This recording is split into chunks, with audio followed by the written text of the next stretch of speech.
sekelas Sumatera Selatan dari dulu kemana aja.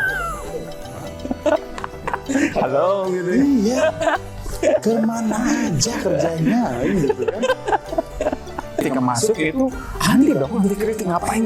Gua belum masuk juga, belum kerja juga udah langsung gitu. Oh gitu. Jadi dari kritikan-kritikan itu Ya seenggaknya saya itu kan ambil. jadi belanja masalah gitu. Betul Pak. Iya kan?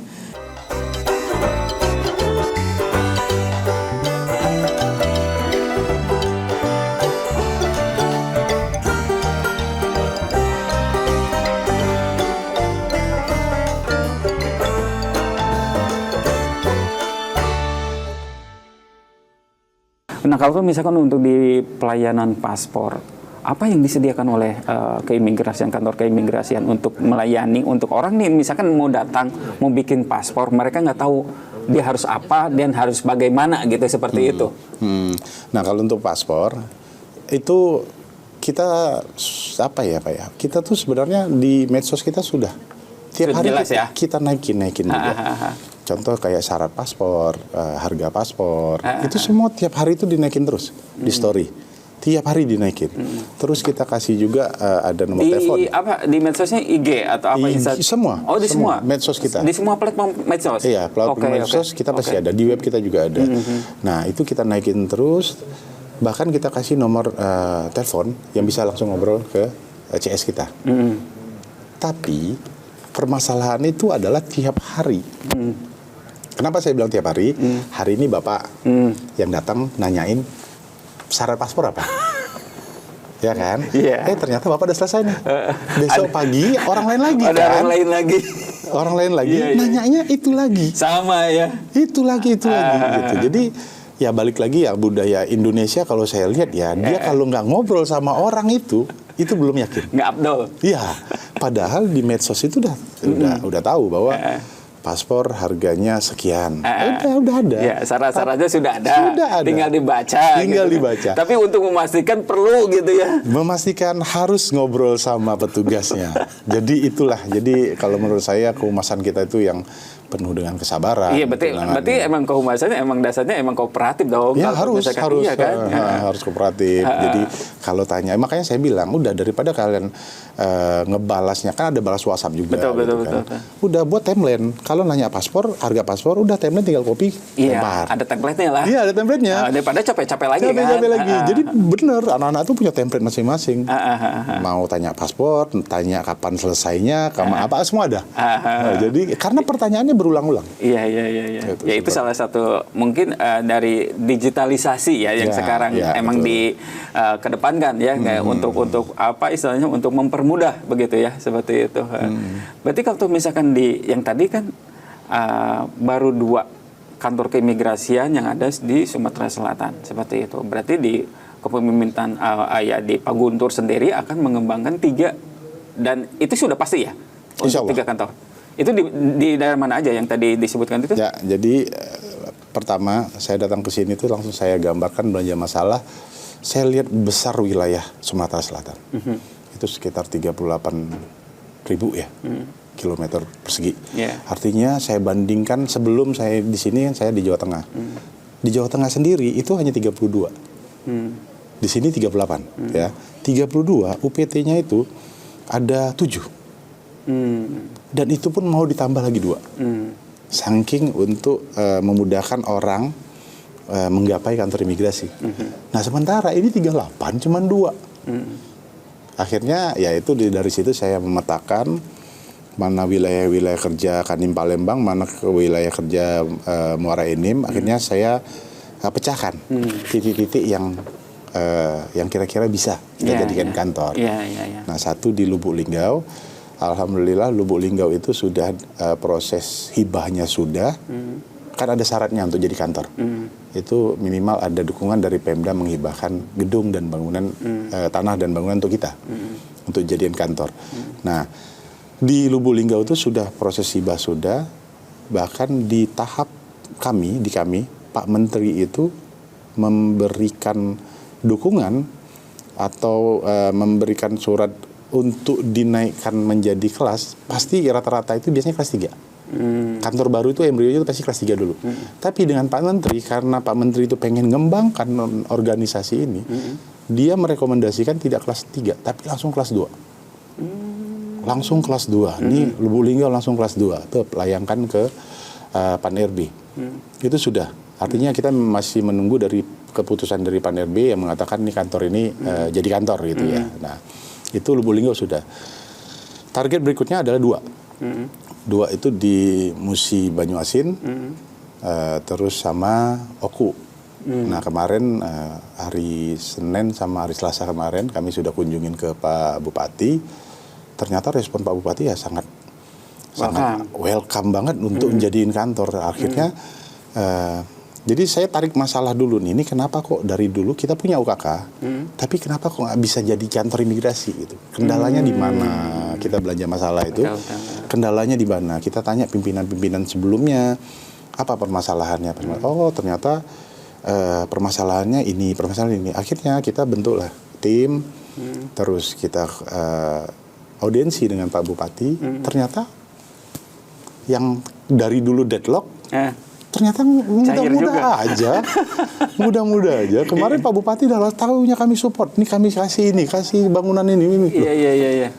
Artinya ya itulah, itu komunikasi. Betul sih. Kalau tidak ada komunikasi akan deadlock. Iya betul. Ya, tapi karena ternyata begitu kami datang, ternyata Pak Bupati welcome. Terus kedua, apa yang kita bayangkan, waduh ini susah ini begini, ternyata enggak, malah di luar ekspektasi kita gitu kan. Jadi yang ya benar, salah di komunikasi. Gitu. Tapi Pak alhamdulillah ya 2 ini nanti dalam waktu dekat kami koordinasikan ke Pak Dirjen. Nanti akan dilakukan BAST antara Bupati sama Pak Dirjen. Setelah dari BAST baru nih tugas kami Kanwil yang mendata, membuat dokumen-dokumennya. Kenapa nih kantor layak? Tempat ini layak. Tapi sebelumnya ada analisa bahwa ini daerah ini perlu dong untuk dibikin UPT atau kantor gitu seperti itu. Analisa kita yang buat. Oh analisa. Analisanya kita. Jadi tapi kan step itu semua adalah minimal pertama dari pemerintahan setempat itu memberikan tempat. Artinya kalau saya menganalisa dari sekarang pun kalau tempat itu tidak ada, tidak percuma. Iya. Percuma kan? Jadi makanya yang saya kejar dulu adalah hibahnya itu dulu. Oh iya. Nah setelah hibah, nanti itu baru tuh stepnya kami yang menganalisa ini kenapa bisa dijadiin. Harus ada barangnya dulu dong. Ngapain juga kalau misalkan dianalisa nggak ada barang kan? Betul. Nah, jadi wacana doang. Kami analisa, nanti dari analisa kami akan layangkan ke direktorat, nanti direktorat ke kementerian lah yang menyambung itu semua ke Pan-RB. Nanti dari Pan-RB mereka turun melihat benar nggak ini, layak nggak ini, gitu. Memang stepnya panjang, tapi menurut kami kalau kita nggak mulai dari sekarang, mau sampai kapan? Betul. Nggak ada pengembangan dong. Iya betul, dari dulu sampai sekarang Sumatera Selatan cuma 2, padahal wilayahnya besar banget. Oke. Ya kan? Karena kan jumlah penduduk juga akan semakin bertambah. Betul. Atau misalkan pelayanannya itu hanya itu aja tidak berkembang ya agak numpuk ya, betul.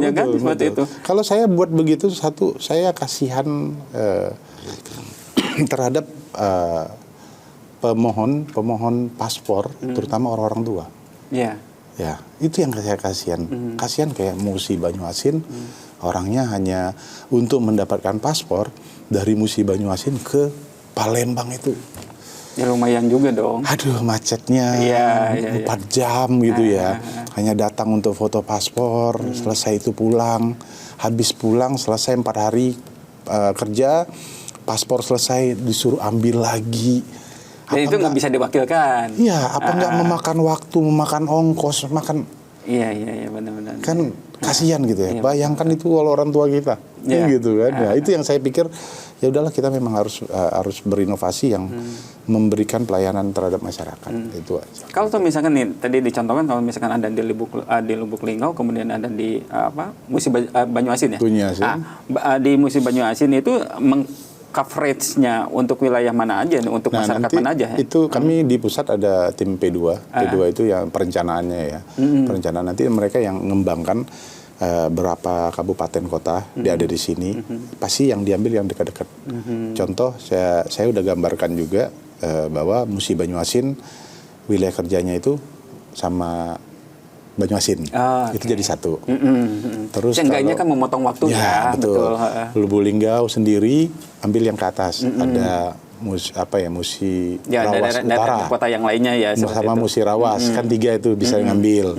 Nah itu habis itu yang dibawa Oku, itu ada Oku Timur sama Oku Selatan, itu bisa jadiin satu. Iya, artinya minimal saat ini 3 yang pemerintahan kota kabupaten yang berminat, ya udah itu.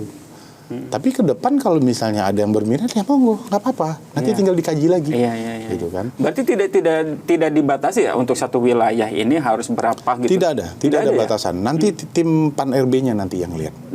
Tim Pan RB-nya yang mengkaji apakah layak atau tidaknya, begitu. Dilihat mungkin dari jumlah penduduknya, terus dari banyak hal pasti potensi-potensinya, dari perekonomian, dari pariwisata, dari segi keberadaan orang asingnya juga di sana, gitu kan. Jadi pasti dilihat dari situ juga. Gitu.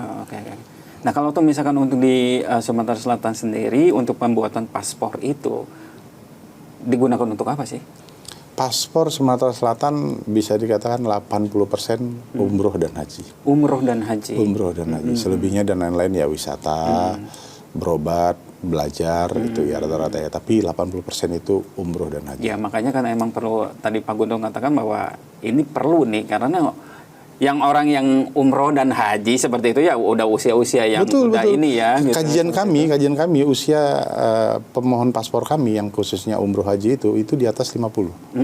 Artinya kan memang udah tua-tua semua yang harus pergi jalan jauh hanya untuk dapatin paspor gitu kan. Ya emang kita harus menyambut juga gitu kan, supaya ya udah kalau misalnya daripada jauh-jauh ya udah saya bikinkan itu gitu. Betul. Tapi kalau untuk daerah sendiri, daerah-daerah pemerintah yang daerah itu menyambut hangat gitu ya. Alhamdulillah kemarin kita ke Bupati itu welcome sekali dan memang ternyata ya selama ini mereka menginginkan sekali keberadaan imigrasi, menginginkan sekali. Nah cuman mungkin tidak ada titik temu, tidak ada obrolan audiensi, akhirnya ya deadlock aja gitu kan.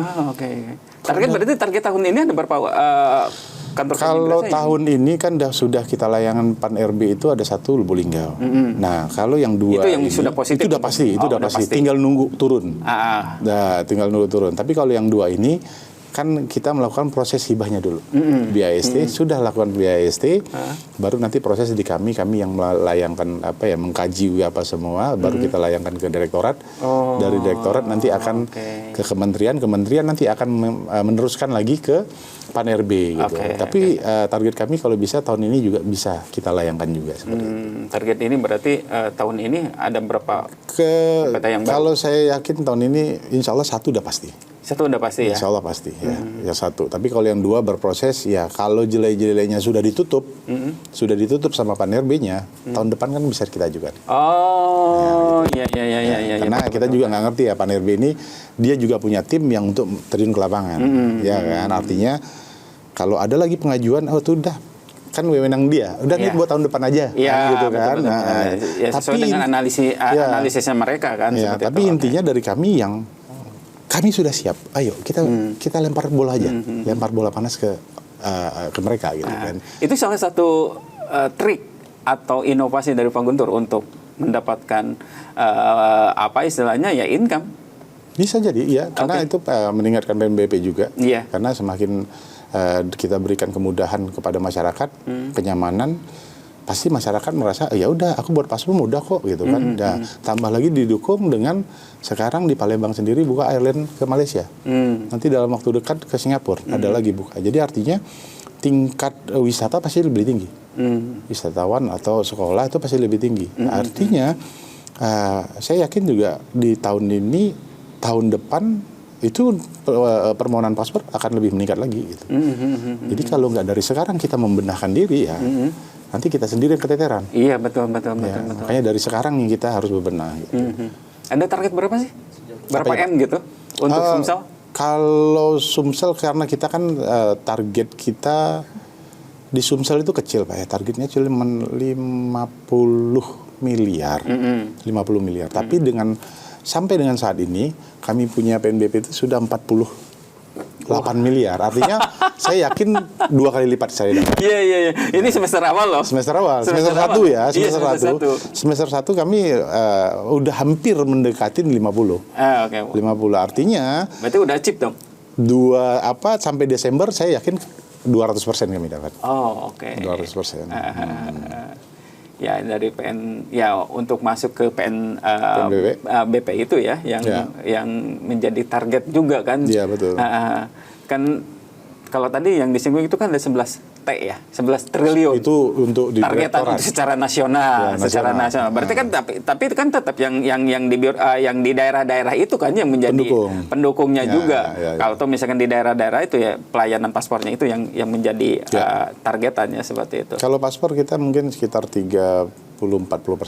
30-40%. Nomor satu pasti dari visa. Oke. Ya, visa apalagi sekarang sudah Molina, dimudahkan untuk orang asing untuk mendapatkan visa ya Pak ya. Jadi kalau cerita dulu orang mau apply visa itu harus ke kedutaan dulu. Iya. Kedutaan imigrasi yang ada imigrasinya. Betul. Contoh, saya contohkan di Eropa itu ada di Berlin, tapi yang di Italia nggak ada. Artinya orang dari Italia harus ke Berlin untuk dapatin visa Indonesia. Nah, itu juga karena apa ya? Karena keluhan orang. Akhirnya ya kita berbenah dapatlah ini Molina. Sekarang ngambil visa cukup dari internet aja. Iya, digital. Jadi akhirnya memudahkan orang. Betul. Nah, dengan ada timbulnya Molina ini akhirnya income kita juga makin bertambah. Memudahkan orang untuk mendapatkan visa. Terus efeknya ke daerah gimana? Kalau ke daerah untuk saat ini imigrasi di imigrasi sendiri itu memang kadang ada yang bupati atau wali kota yang nanyakan kalau ada imigrasi kami dapat apa? Sementara paspor, visa semua ada di imigrasi. Betul, secara pendapatan pemasukan memang Pemda tidak dapat. Tapi ingat kehadiran kami di situ membantu masyarakat di situ, perekonomian di situ. Artinya yang tadinya tidak ada kantor imigrasi di situ, dia harus ke Palembang. Artinya kan dari contoh orang Musi Banyuasin, dia menghabiskan duit ke Palembang. Karena hanya untuk harus paspor, bukan 1-2 itu kan banyak. Nah tapi dengan adanya imigrasi di situ, orang tuh nggak perlu lagi mengeluarkan duit untuk ke Palembang, tapi cukup di situ aja ngabisin duitnya. Itu satu. Terus kedua, adanya kantor imigrasi di satu daerah, ada pelayanan orang asing.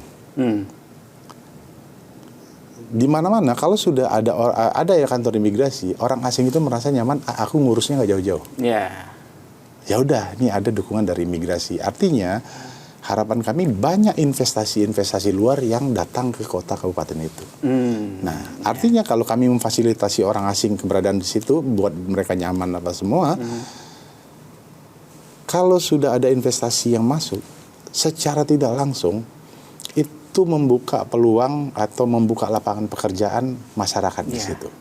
Akhirnya orang berbondong-bondong kerja di situ. Mendukung perekonomian, kata Pak Menteri begitu ya. Betul. Jadi ya sesuai kami itu tugas fungsi kami itu adalah salah satunya adalah fasilitator pembangunan negara. Betul, fasilitator pembangunan negara. Nah, fasilitator artinya kami memfasilitasi. Secara tidak langsung. Tapi bukan langsung memberikan efek, kami kasih duit tidak. Tapi kami memfasilitasi seperti itu.